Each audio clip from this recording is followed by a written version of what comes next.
Baadhi ya wasanii wa Bongo Flava wametajwa kwenye orodha ya Youth in Africa Awards 2025. Hizi ni tuzo ambazo huwa zinatolewa barani Afrika, na tuzo hizi zimelenga zaidi kwenye kutazamia au kutambua ubunifu, uongozi na mchango wa vijana kwenye sekta mbalimbali ikiwemo content creation, muziki, uongozi na vitu vingine. So baadhi ya wasanii wa Bongo Flava wametajwa humu ndani kwenye hii orodha, na humu ndani kuna Diamond Platnumz, kuna Mwana FA, kuna Abigail Chams ambao wamepata nafasi ya baadhi ya ngoma zao kutajwa kwenye listi hii ya Youth in Africa Awards. Diamond Platnumz ametajwa kuwania kipengele cha Legendary Artists.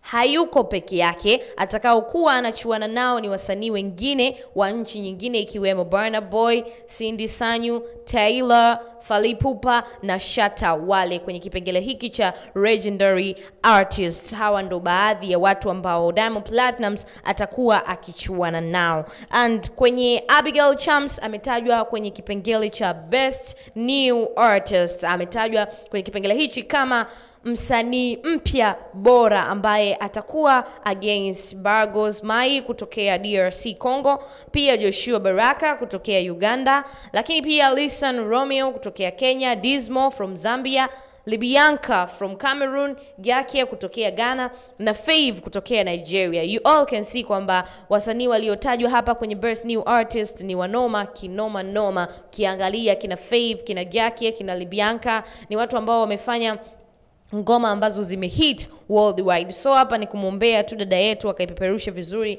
bendera ya Tanzania, kwa sababu wanaochuana nao sio poa, ni watu ambao wana ngoma kali ambazo zimehit worldwide. Lakini tusisahau pia dada yetu ana ngoma lake pale ambalo alimshirikisha Harmonize, ni nyimbo ambayo imefanya vizuri sana. Hapa tunaongelea Me Too ambayo imevuka mipaka hata nje za nchi. So kwenye kipengele cha kuwania Leadership Award hapa amekuwepo bwana Mwana FA.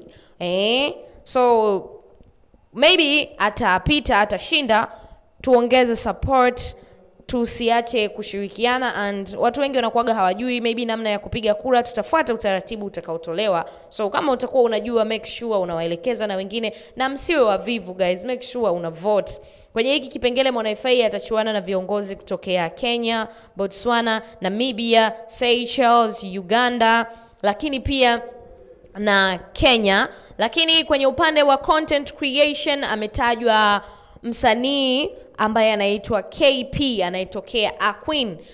Kwenye hiki kipengele cha Best Content Creation jamani, Tanzania hakuna hata mmoja aliyetajwa. Lakini we do still keep moving, maybe next year na sisi tutakuwemo ndani. Na kwenye kipengele cha content creation kuna watu kama Eric Omondi kutokea Kenya, kuna Jay Monde King kutokea Kenya, majirani wako wawili hapa. Sisi tunashindwa vipi Tanzania? There is Tenge from Uganda, there is Ojo from Nigeria, Wodemaya from Ghana. So all the best kwa hawa wote ambao wametajwa kuwania hizi tuzo, na orodha hii ilitolewa na balozi raisi wa Youth in Africa Awards ambaye ni Sarah Munyi. So all the best kwa wale wote ambao wametajwa. Tunategemea mambo mazuri, tunategemea Watanzania watawakilisha vyema kwenye hizi tuzo.